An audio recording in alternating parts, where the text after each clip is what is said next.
What up, ladies and germs, walkaholics and WonderShoppers alike all over the world. And gears. And pockets and mainstreamers and Yeah. and all that good stuff. Welcome to what we like to call now Ranting versus Requiem. You see, if you don't already know this, if you're new to the WonderShop scene, we both have our own separate shows on this channel. Right. Rodimus has his own video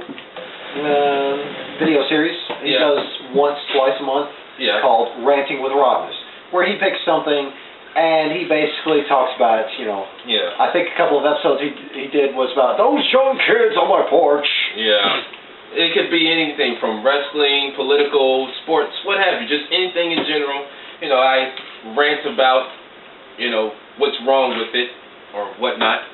And this guy here, he has his War Machine Requiem. And it's basically, I do that in the middle of either preview, review, whatever it calls for. I talk about wrestling stuff. Yeah. Basically what's not working, what is working, or, what is, what's wrong. Yeah. But this is a new segment, Ranting versus Requiem, where we basically have different opinions about something and we argue about it. And like I said before, this is the WonderShop version of what you see on ESPN2 with First Take. The only difference is, I'm not Stephen A. Smith, he's not Skip Bayless, even though he's not on the show anymore. I don't even know who that is. Well, being you don't watch the show, but, And we don't have a beautiful lady in the middle to be our moderator. Too bad we don't have a Malcolm in the middle. Now that was funny. That was. But the first episode is going to be about the brand split. Yes, the WWE Brand Split. That's happened on July 19th when SmackDown goes live. They still haven't picked a general manager for that. And that's the same day of the draft. Well, yeah, okay, yeah. Yeah. If you're not aware, there's potential that both sides could be raiding the NXT brand. Yes. But that's okay, because Triple H says he's got 70 to 80 talents ready to step up. Yeah. So that means, you could see Finn Balor probably. On Raw. Bayley. Samoa Joe. Well, the thing is, they're not going to take away champions. Well, if they weren't champions. If they're not champions or on the verge of losing their champions. Basically. So the Revival, Samoa Joe, and Asuka are safe for now. For now. But who knows? We could see Shinsuke Nakamura on Raw versus Seth Rollins. Dream match. Yeah. We're not here to agree about anything. No, we're not. We're here to verbally whip each other's ass. Yeah. Or as Nia Jax likes to do. But anyway. Or Stone Cold likes to do. But anyway, let's talk about the brand split. Now, this guy here thinks that the brand split is going to work. I'm the devil's advocate. Me, on the other hand, not so much. He's the Jesus advocate. I don't know what the opposite of devil's advocate is. I just came up with Jesus advocate. The holy advocate, that's what we'll call it. You act mightier than thou art. Damn.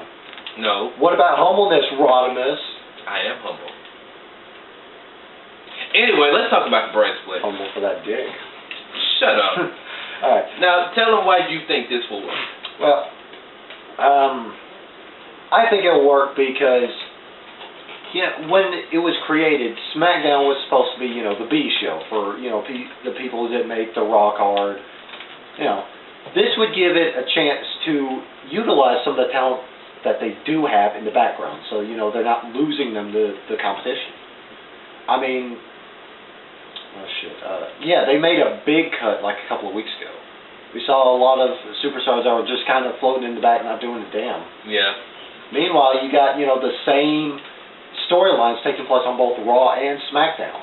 SmackDown's pretty much become, okay, here's what you missed on Raw. Good. Now let's have one or two individual matches.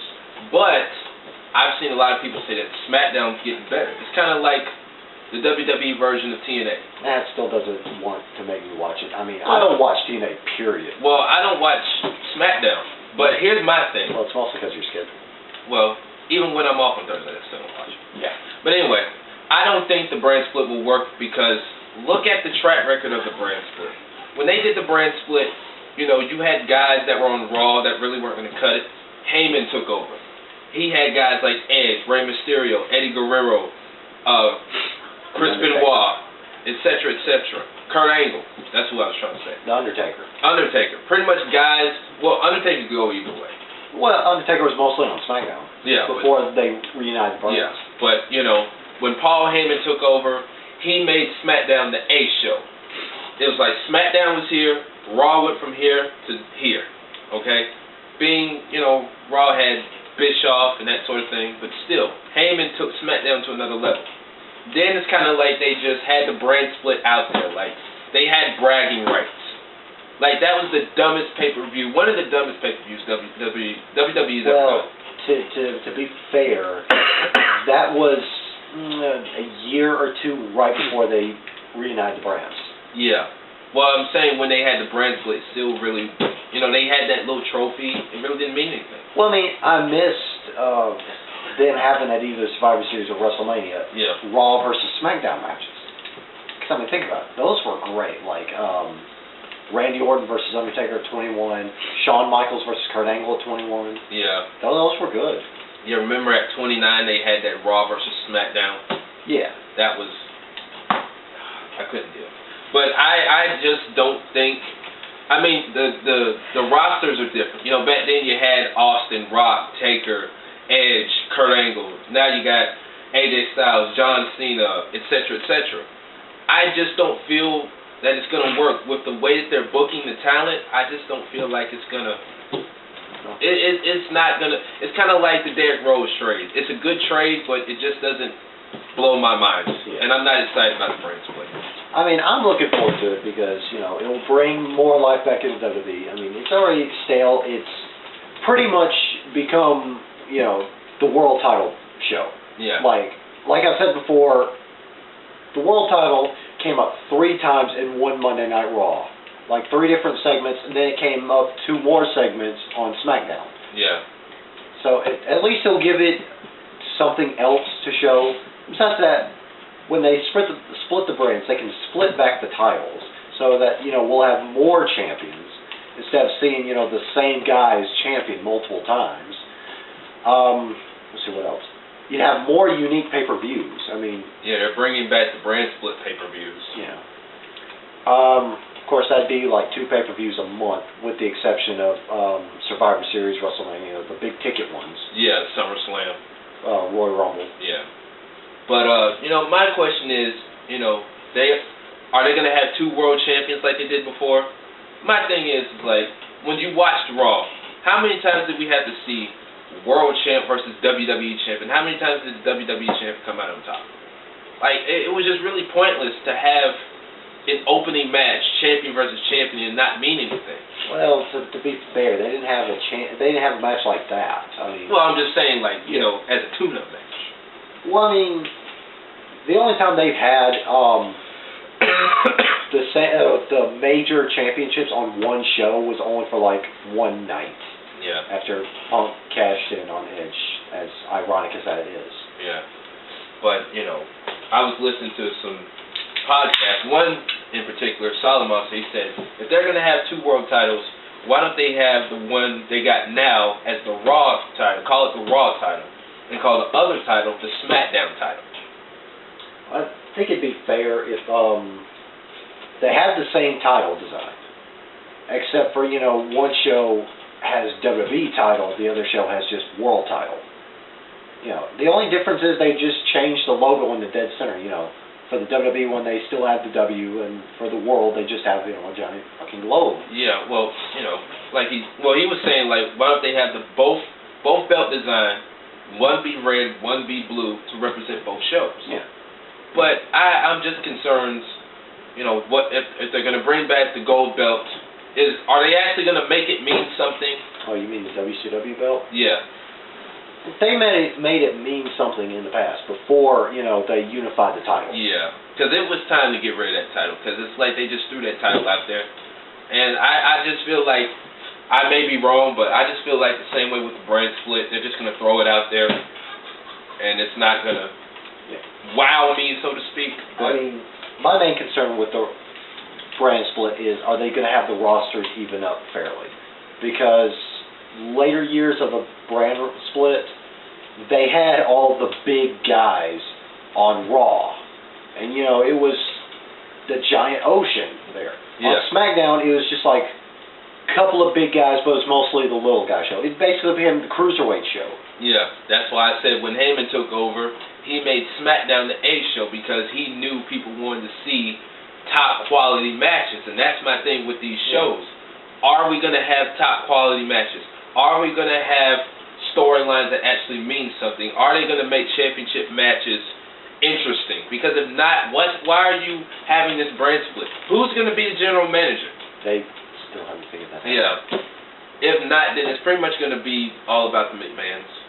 You know, but I still say they could curveball it, bring out somebody we're not expecting. Yeah. I mean, I would say bring Paul Heyman in as a general manager again, but or Sting. Sting definitely. Paul Heyman, I can see it because it'd be a conflict of interest. No, he would just book Brock strongly on that show. If so, then they're just probably going to keep him with Brock. I mean, it really wouldn't make sense to keep him with Brock and then have him be the general manager. Yeah, that's why I said that. Because it's basically going to be the Brock Lesnar show. Yeah, I mean that's what I'm saying. Yeah. So as far as curveballs go, I can see them if they could bring back Eric Bischoff to run their show. I just don't feel it would have that luster like it did back in the day. Or hell, you want to reach back further if he's still alive, go Jim Cornette. Yeah. That'd be interesting. Jim Cornette's not too big of a fan of the industry nowadays. He definitely has a lot to say. Yeah. But, Jim Cornette. Or, they could bring back Jim Ross. He could run a brand. Yeah. He actually knows how to book talent when he was a part of Talent Creations. Oh, yeah. But, that's the thing. Teddy Long, Eric Bischoff, Stephanie McMahon was one time a general manager. I just don't feel like it will have that luster like it did back in the day. Bringing back Teddy Long, They tried that. I'm glad they're not bringing back Teddy Long because every other fucking week on SmackDown it was tag team match. Yeah. 8-man tag team match. 18 tag team match. Or the way he pronounced Undertaker's name, Undertaker.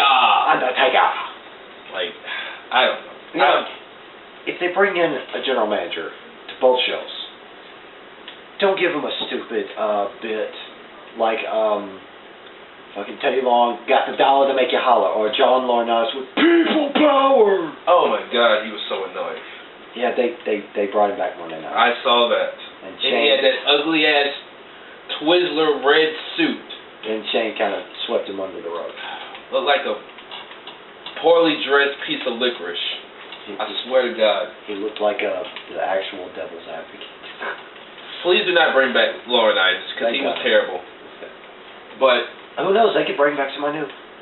Curveball. They could bring in Daniel Bryan. I did not think of that. I did not think of that. That would be awesome. Good. A lot of people would be chanting, yes, yes, yes. Now that's one thing we do agree on. But other than that, I'm just not in favor of this brand split. I really have my doubts. And I just feel like they're just throwing it out there because they want something different because their ratings suck right now. Okay. That's your stance, and nothing's going to move you. Yeah. What do you say we wrap this? All right. What's your big 3 problems with this? My big 3 problems with this. That's a good question. Booking of talent. Okay. Championships. And who's going to be the general manager? Sure. If I could just pick 3, those would be the 3. The championships, who's going to be the general manager, and what else I said? You said booking, championships. Oh, and booking of talent. How are they going to book the talent? Especially when it comes to the women. How are they going to book the women? Because if you're just going to... How many women is it on the roster? Not many? There's probably more, but they don't show that many. Yeah, but, I mean, if you're just going to have them like before, go out there and have like 2-minute matches, don't put them out there. Have them, give them at least 5-10 minutes, tops. Yeah. So those are my 3 concerns. Do you have any pros on this? Pros, I think it will be beneficial. Hopefully the ratings will go up. Let's see, another one. Pros. Hopefully the storylines will be better. And really, I can't think of any more pros. Okay. So the cons outweigh the pros for you. Right now. Right now. What about you? Me. I'm all for this. Nothing can sway me. So. Oh, and not to cut you off, I just thought of something. It gives talent more chance. It gives talent more of a chance to be out there, to to be on TV. Okay, so that's your other pro. Yeah. So you're kind of 50-50, but it 50-50. weighs heavily on the negative side. Yeah. All right. I'm just scared that they're just gonna really just throw this out there because they want ratings to go back up. Yeah. Okay. I'm on the pro side of this. I'm all for this. I think it's what my big three pros on this. Like he said, usage of the other talents. You know, the other talents finally getting utilized. Other one is you get to see more people as champion. You know, Yeah. you get to see more tag team champions other than just New Day. You know, because I understand that gets boring, especially when your tag team champs is the Usos. Or fucking Miz, even though he's not on TV for a while, and he's Intercontinental Champion. Yeah. And the other one is, I'm optimistic that this will actually provide a better product about this. My cons is, hopefully they won't mismatch the roster to where, it's weighing heavily towards one show or the other. Yeah. Number two would be, how would they settle the draft? Would it be a trade kind of deal like they did when it first started? Or would it be a lottery? Yeah. Where it wound up being John Cena going to SmackDown, then at the very end of the night, it was John Cena going back to Raw. Yeah. Kind of like what the sports leagues do with the drafts. They trade one player, and then they had this mega deal, and then he's going to another team, even though he hasn't played yet. Yeah. Then my final concern would be, what's one of the concerns? Would they get to commentate on this? Yes. Because it's obvious they're going to stick around with Michael Cole and JBL. Keep them on Raw, okay? Now, I will agree with you on this. If they're, with the NXT talent, possibly being called up, if Corey Graves gets called up, Mauro Ranalli, Corey Graves on SmackDown, would you watch SmackDown then? Would you watch SmackDown again? If it became its own product, I'd go back to watching it. Now, David Otunga, he's on the commentary team. Apparently, I hear he's pretty good. He's not bad. He's definitely better than the King. Okay. Who's in hot water by now. Yeah. But it's obvious that they're going to stick with the two idiots on Raw. Well, three. Saxton. Saxton's passable. I can at least. He's trying. He's trying. He's trying. He's just a lot younger, and his references aren't as broad. Yeah. Marlo Ronaldo definitely catching gold on SmackDown. I could listen to him call a match all day. Yeah. He's very informative. He actually calls a freaking match. Yeah. Saxton, again. He's passable. He's trying. Otunga's actually very knowledgeable. He's a lot better than I thought he'd be. I haven't heard him yet, but I hear, like I said, I hear he's good. I haven't heard enough to make a clear judgment. Yeah. I don't know if he's a heel commentator or not. I think he may be in between. Kind of like the Randy Orton of commentary. Yeah. But if they bring up either Graves or Phillips, they need to have a good replacement on NXT because those guys are amazing. Now, I will say this. If it came down between Phillips and Graves, I'd rather have Graves. Phillips, he's alright. But Graves, he's just up there. Him and Ronaldo calling the match on SmackDown or Raw. It'd just be like, it'd be like JR and the King all over again. I wouldn't say the King. I'd say it'd be like a freak commentating team of JR and Mike Tenay. That'd be very interesting. I'd actually listen to them call a match. It'd be great. Oh, yeah, definitely. Alright. So, I'm all for this. I'm the devil's advocate. He's the Jesus advocate. You're not going to be holier than thou art. No, I'm not. He's against the draft. I am definitely against the draft. Right. So, we'll end that here. He's Rodimus Prime, bi-monthly on Ranting with Rodimus. I'm War Machine NJ every, I don't know how often. War Machine's Requiem, and we will see you guys next time.